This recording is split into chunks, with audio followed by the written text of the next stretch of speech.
Guys, okay na po. Naayos ko na po yung washing. Makakapaglaban ako ng maayos yung misis. Naayos ko na po siya. Ang naging problema lang po ng washing machine, napatid lang po yung wire niya. Kaya nagpanibago akong kabit ng wire. Kasi marupok nang inangat at mabait.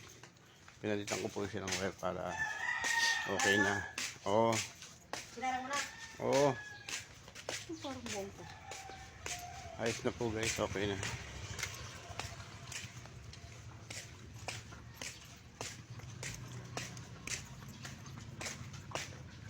Boss, aga.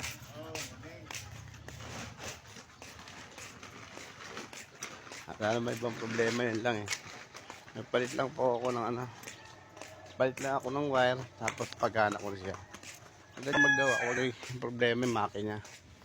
Pero kung mga wire-wire lang, madali pong gawin yun. Sigarilyo, nahulog mo. Nahulog yung sigarilyo. Ito po. Ay, ito? Ito? Tayo na ako. Matanda na yan. May kape dito. Nahulog yung kanyang binili na Pero pa ako sa istorya lang. Mga major problem lang po yan pagka nagiging sira, mga wiring lang. Madali. Hanapin nyo lang po ang maawing nyo. Makikita nyo kung may patid. Yun lang po dapat yung palitan. Kasi may hirap lang gawin po pag motor na. Ang magiging problema. Papalit na po kayo talaga ang motor. Pero mga wiring ang problema.